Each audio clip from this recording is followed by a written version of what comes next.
Nope, o mais novo filme do Jordan Peele, é um faroeste sci-fi que deixa várias perguntas em aberto, e nesse vídeo eu vou tentar encontrar resposta para algumas dessas perguntas.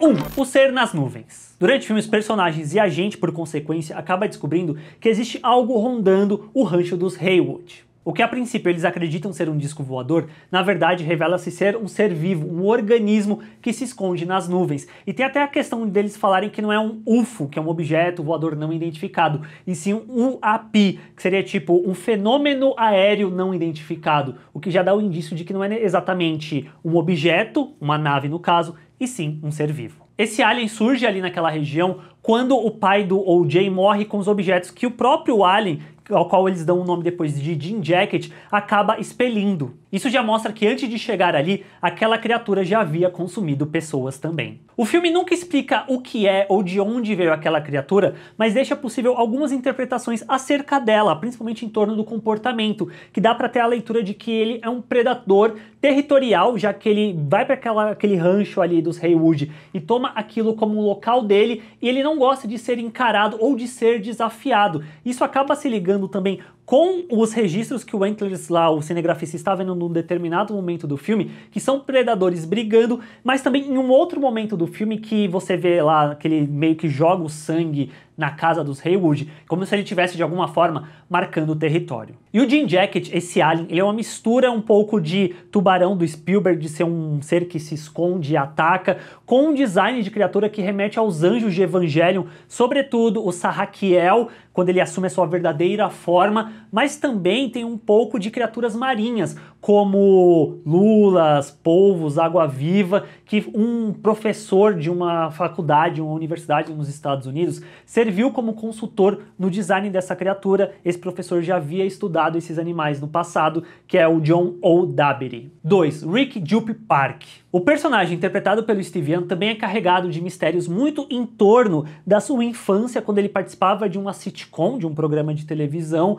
que ele atuava junto ao Gord, que era um chimpanzé que acabou tendo um ataque violento durante as gravações de um episódio. O Gord então atacou dois membros do elenco, o Tom Bogan e a Mary Jo Elliott. A gente não vê exatamente como que ele atacou a Mary, mas parece que é logo em seguida, depois do que acontece, que ele tem esse surto, mas também a gente vê como que o Tom reagiu com esse animal, meio que tentando bater de frente, olhar nos olhos do animal, o que fez com que o animal se sentisse ameaçado e por consequência fosse atacar o Tom também. Porém, o Gord não atacou o Jupp, talvez muito por conta desse medo da criança, dele não olhar exatamente para o animal, ele focar muito a atenção dele no sapato que ficou perfeitamente equilibrado de pé, que é um outro signo dentro desse filme que não tem exatamente nenhuma explicação, mas pode estar ligado com o que o O.J. fala num determinado momento do filme, do tal do Bad Miracle, de ser um milagre ruim. A título de curiosidade, esse plot do Gord e do Jupp é inspirado livremente numa história real, que no caso era o Travis, que era um chimpanzé que foi tirado ali da mãe quando ele era muito recém-nascido, tinha acho que uns 3 dias de vida, e ele era tratado como um filho pelos seus donos, a mulher dormia junto com ele e tal, e ele também participava de TV shows e de comerciais. Porém, em 2009, ele atacou Charla Nash, que era uma amiga do casal, que foi visitá-los, e aí a polícia acabou matando o chimpanzé porque ele foi pra cima de uma policial e a policial acabou atirando nele, que é algo parecido que a gente vê acontecendo com o Gord no flashback do Jupp. A ligação desse plot com a parte central do filme envolvendo o alien pode estar muito nessa questão que eu falei de ser um predador, de ser um animal selvagem, e como que o Jupp não lidou exatamente com o trauma do passado dele em relação a isso, que traz uma outra temática que eu deixo para falar mais pra frente no vídeo, mas focando-se nessa parte do animal, que ele meio que entendeu que sobreviveu a um ataque animal no passado, e é meio que a forma dele lidar com esse trauma que ele nunca lidou, seria ele tentar domar essa outra criatura, e o que nos leva a frase que o pai do O.J. fala para ele no flashback também, que existem certos animais que não querem ser domados, que é o caso justamente do Jean Jacket, desse alien, que quando ele vê que o Jupp está tentando domá-lo, ele acaba consumindo todo mundo que está ali no parque. 3. Religião. O filme abre com o seguinte versículo: Eu jogarei imundícia em você, te tratarei com desprezo, farei de você um exemplo. Esse é o capítulo 3, versículo 6 do livro de Nau, que faz parte do Velho Testamento da Bíblia Sagrada. Nele fala muito sobre essa profecia de que a capital da Síria, que era Nínive, ia ser destruída pela imoralidade do povo, que dá para fazer relações paralelos com o que a gente acompanha em Nope. E essa questão da imoralidade do povo dentro de Nope pode estar muito ligado justamente com essa ânsia, essa vontade das pessoas de consumirem tragédia, de isso ser algo ser visto por uma perspectiva muito de imoralidade mesmo. Porque a gente vê que, por consequência, quando todo mundo está presente ali diante da figura do Alien, do Jim Jacket, o que o Alien faz é justamente destruir tudo que está presente ali. O que me faz puxar uma outra parte desse livro de Nau, que é a seguinte: o Senhor tem o seu caminho na tormenta e tempestade, as nuvens são o pó dos seus pés. O Alien Jim Jacket, ele se esconde aonde? Nas nuvens. Ele causa essas tempestades de vento ao puxar o alimento para si, levantando todo aquele pó, todo aquele vento, e ele toma de ira, ele fica irritado com quem olha para ele e o desafia. Indo por essa vertente, dá até para tratar o Jim Jacket quase como um ser divino, como essa figura que você tem que ser temeroso, que você não tem que olhar para ela e que ele acaba se irritando se olha, que é o que a gente vê acontecendo com praticamente todos os personagens dentro desse filme, com exceção do O.J., que ele percebe em um momento que ele não tem que olhar para essa figura, é quase como ele sendo temeroso a uma figura divina. Além do fato também dele citar o tal do milagre ruim que acontece, como que existe isso, como que dá nome-se para isso. 4. Hollywood. Há uma leitura em Nope que dá para colocar o Alien como se fosse Hollywood, meio que consumindo e apagando tudo que existe. Tanto que o filme abre dentro do Alien e aí aos poucos a gente vai indo para o Horse in Motion, o clipe capturado pelo Edward Muybridge em 1878, que é tido como o influenciador do que viria a se tornar o cinema. Esse clipe também é chamado de Sally Gardner at a Galope. Sally Gardner é o nome do cavalo,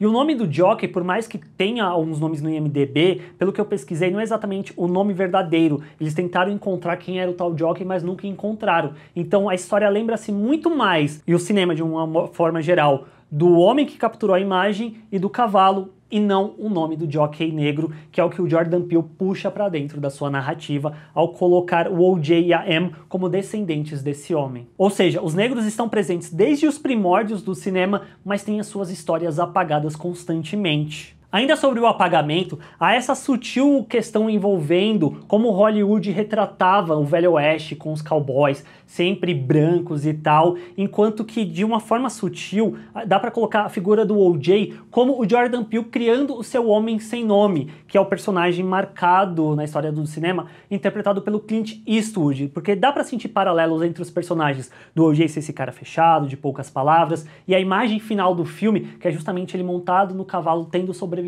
àquilo tudo que aconteceu. Um outro detalhe que tá por um easter egg mais está na casa dos Haywood, que há 2 pôsteres de filme. Um deles é um duelo em Diablo Canyon e o outro é Um por Deus e Outro pelo Diabo, filmes estrelados, e o segundo dirigido pelo Sidney Poitier. Nope mostra também como esse Alien, ou a versão de Hollywood do Jordan Peele, nunca está satisfeito, ele quer consumir cada vez mais e mais, e de certa forma dá pra ver ele passando por diferentes momentos da história do entretenimento, mais do que a história do cinema ou de Hollywood, porque a gente vê ele indo ali do Horse in Motion, que é a primeira coisa que aparece no filme, que tá dentro dele de uma certa forma, que é quase como se ele estivesse consumindo aquilo, passa pros filmes de faroeste, de cowboy e tudo mais, vai pros reality, TV shows com o Jupe, vai pro terror ali na parte de noite, que ele acaba demarcando o território ali na casa dos Haywood, e vai até mesmo pro blockbuster grandioso do terceiro ato do filme, de ter sido até mesmo filmado com câmeras IMAX dentro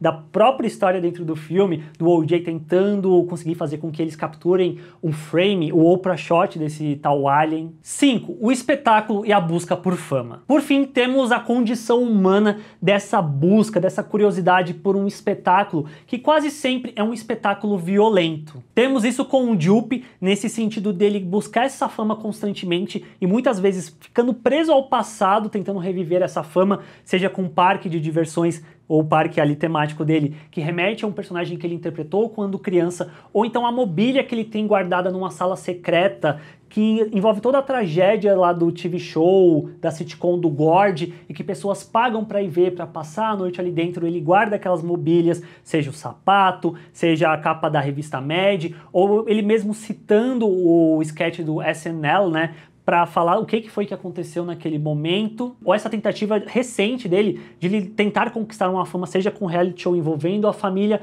ou até mesmo dele conseguir domar esse alien que ele acredita que ele consegue. Ou então no motoqueiro do TMZ, que tem o sugestivo nome de Ryder Muybridge, o mesmo sobrenome do cara que capturou o Horse in Motion, e que ficou conhecido, e o jockey ancestral ao OJ e a Em não. E como aquele motoqueiro surge num momento muito crucial para os irmãos, que faria ele roubar o registro e de novo jogaria a família Haywood no esquecimento. E a gente tem os protagonistas que acabam sobrevivendo, que é o OJ e a Em, que eles querem fazer esse Oprah shot, como eles falam, que é justamente a forma deles conquistarem, reconquistarem, no caso, uma fama e o seu lugar na história que uma vez já foi apagado. E é muito curioso que, se a gente presta atenção, rola um caminho inverso aqui da evolução do cinema com os irmãos tentando capturar o tal alien, porque primeiro eles tentam com o equipamento digital, não conseguem, eles voltam para o analógico usando as filmadoras e vai da filmadora IMAX gigantesca para uma pequenininha Quentless que ele acaba levando embora junto consigo quando ele morre também. E a forma como eles conseguem o registro é justamente uma foto tirada analogicamente, o que liga os irmãos ao jockey que estava em cima do Horse in Motion na sequência de 12 fotos que acabaram ficando em movimento. E é isso, pessoas, esse é meu vídeo falando sobre alguns pontos de Nope. Se você teve alguma outra interpretação, tem algo que eu disse que você gostaria de complementar, deixa aqui embaixo nos comentários, assina o canal aqui para fazer parte da comunidade do Bilheterama e a gente se vê na próxima. Tchau, gente!